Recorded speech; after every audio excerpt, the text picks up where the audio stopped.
talk to you a bit about From Farm to Fork. That's our vision, to be a global consumer group. You can read that for yourself.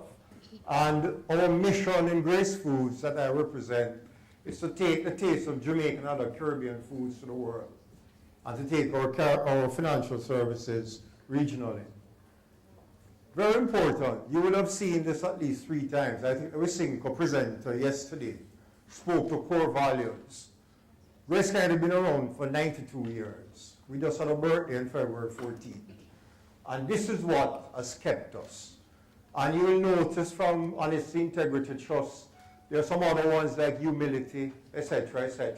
And at the bottom, we never ever compromise that. If you do, you don't stay in the business too long. Just tell you quickly, we're a 600 million US business, 400 million of that is food.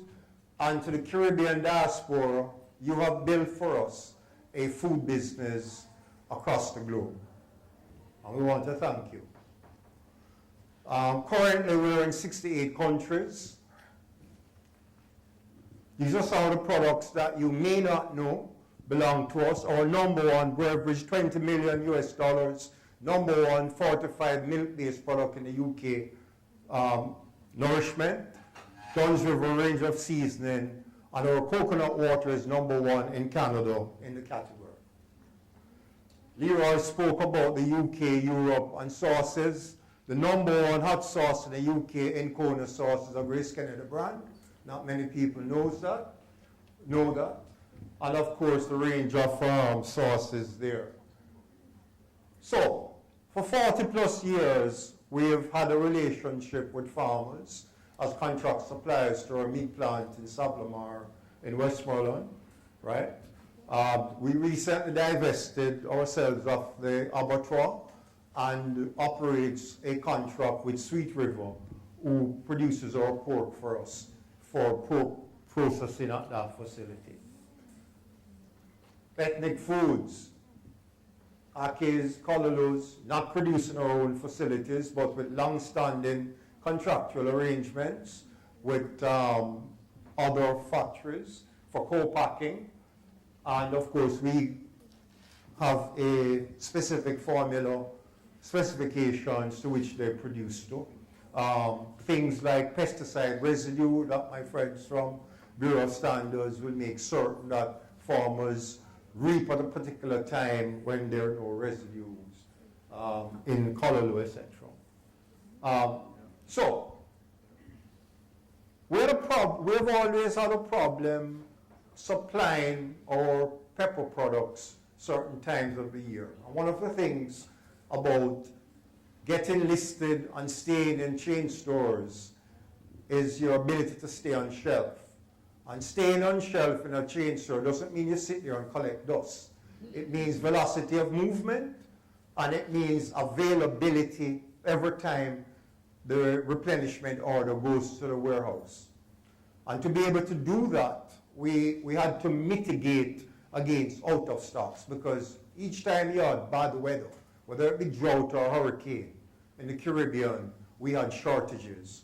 We decided that we would mitigate that problem by creating Grace Agro Products. And Grace Agro Products really started with contract farmers.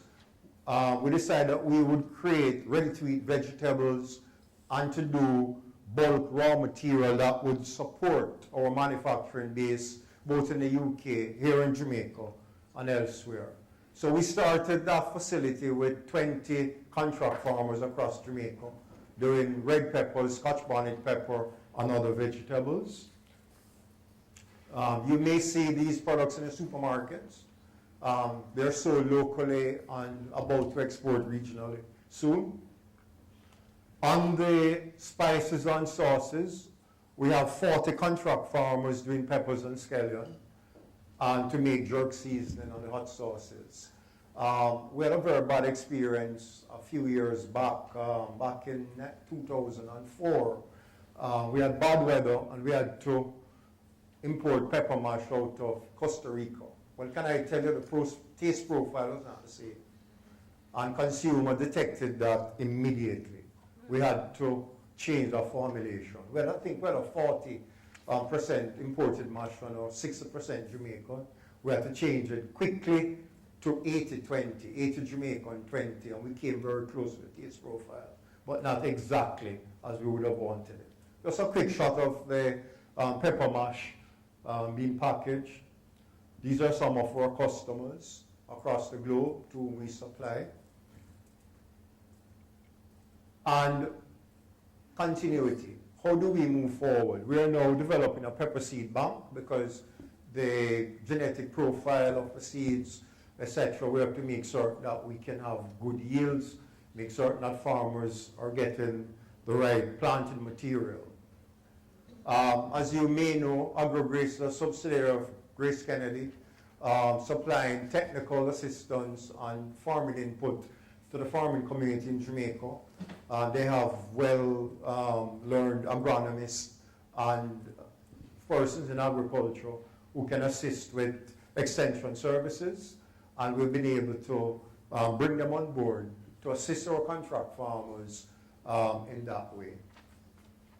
Of course, our bank, First Global Bank, our contract farmers, through our recommendation, can access loans as working capital for their contract to ensure that they deliver on time and at the right quality. And of course, we're doing soil conditioning using some of the byproducts from our meat plant. Some things that we're doing going forward, again, we're working closely with Rural Agricultural Development Agency, RADA, to ensure that we get the technical assistance on the ground to the farmers where they require it. The Inter-American Institute for Cooperation in Agriculture works closely with us, and we assist in the preparation of grant requests, etc. So those are quickly, in a nutshell, some of the things that we do to integrate backwards with our farmers and our other small producers in Jamaica. Thank you.